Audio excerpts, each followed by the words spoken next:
নদী থেকে মাটি পাচার ও জলাশয় ভরাটের কড়া বার্তা, জিরো টলারেন্স নীতি নেওয়া হবে হুঁশিয়ারি রায়গঞ্জের নবনির্বাচিত বিধায়ক কৌশিক চৌধুরী। নদীর ধার কেটে মাটি পাচার কিংবা অবৈধভাবে জলাশয় ভরাট, এই দুই ইস্যুতে এবার কড়া অবস্থান নিল প্রশাসন। বুধবার পশ্চিমবঙ্গ সংবাদ পিএস এর মুখোমুখি হয়ে রায়গঞ্জের নবনির্বাচিত বিধায়ক কৌশিক চৌধুরী স্পষ্ট ভাষায় জানিয়ে দিলেন, এই ধরনের বেআইনি কর্মকাণ্ডের বিরুদ্ধে জিরো টলারেন্স নীতি গ্রহণ করা হয়েছে এবং কোনোভাবেই দোষীদের রেয়াত করা হবে না। দীর্ঘদিন ধরে অভিযোগ উঠছে, জেলার বিভিন্ন নদী ও খালের ধার থেকে রাতের অন্ধকারে ট্রাক্টর ও ট্রলির মাধ্যমে মাটি কেটে বাইকে পাচার করা হচ্ছে। স্থানীয় বাসিন্দাদের দাবি, নদীর পাড় দুর্বল হয়ে পড়ায় বর্ষাকালে ভাঙন ও বন্যার আশঙ্কা আরও বেড়ে যাচ্ছে। এতে একদিকে যেমন পরিবেশের ক্ষতি হচ্ছে, অন্যদিকে নদী তীরবর্তী এলাকার বহু পরিবার চরম দুর্ভোগের মুখে পড়ছেন। এই বিষয়ে বিধায়ক কৌশিক চৌধুরী বলেন, রাজ্য সরকারের তরফে ইতিমধ্যে বিষয়টি অত্যন্ত গুরুত্ব সহকারে দেখা হচ্ছে। সরকারি বৈঠকেও নদী থেকে অবৈধ মাটি কাটার বিষয়টি উঠে এসেছে। প্রশাসনের বিভিন্ন দপ্তরকে নিয়মিত নজরদারি নির্দেশ দেওয়া হয়েছে বলেও তিনি জানান। নদীর ধার থেকে অবৈধভাবে মাটি কাটা বা পাচার কোনোভাবেই বরদাস্ত করা হবে না। চারিদিকে নজরদারি চালানো হচ্ছে। তদন্তে যারা দোষী প্রমাণিত হবে তাদের বিরুদ্ধে কঠোর আইনানুগ ব্যবস্থা নেওয়া হবে। বিধায়কের কথায় এই উঠে আসে। শুধু নদী নয়, রায়গঞ্জ শহরের বিভিন্ন এলাকায় পুকুর ও জলাশয় ভরাট নিয়েও প্রশাসনের কাছে একাধিক অভিযোগ জমা পড়েছে। শহরে একের পর এক জলাশয় ভরাট হয়, নিকাশি ব্যবস্থা ভেঙে পড়েছে বলে অভিযোগ সাধারণ মানুষের।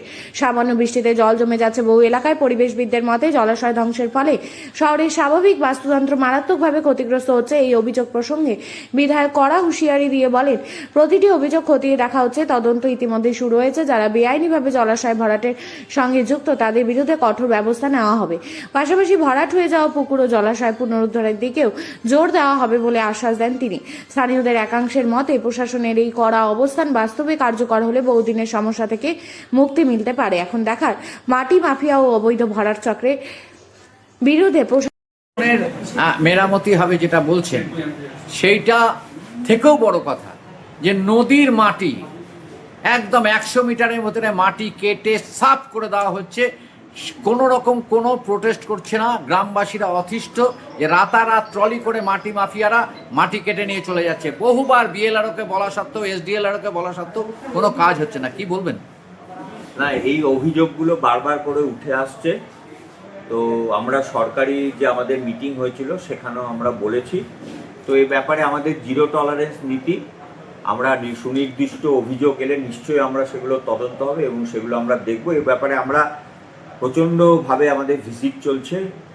আপনাদের কাছেও যদি কোনো খবর আসে একদম স্পট ভিজিট হবে। কারা করছে তাদের বিরুদ্ধে একদম আইনানুগ ব্যবস্থা হবে। বর্তিয়ালারও আছেন, তার আমলে 2023 সালে রায়গঞ্জে প্রায় 22টার উপরে পুকুর অলরেডি ভরাট হয়ে গেছে এবং কনভার্সন হয়েছে।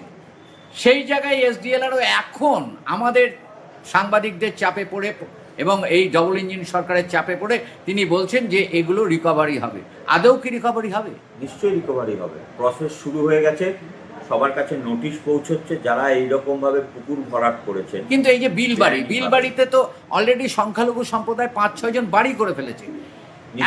এত বিঘা জমি, সেখানে হিন্দু সমাজের মানে বস্তির মধ্যে তারা সংখ্যালঘু সম্প্রদায়কে ঢুকিয়েছে ইচ্ছা করে বেশি দাম পাওয়ার। যে সম্প্রদায়ের মানুষ থাকুন না কেন, যদি বেআইনি পুকুর ভরাট হয় তার জন্য যদি প্রমাণ থাকে তাহলে নিশ্চয়ই তার ব্যবস্থা হবে এবং তার পদ্ধতি শুরুও হয়ে গেছে।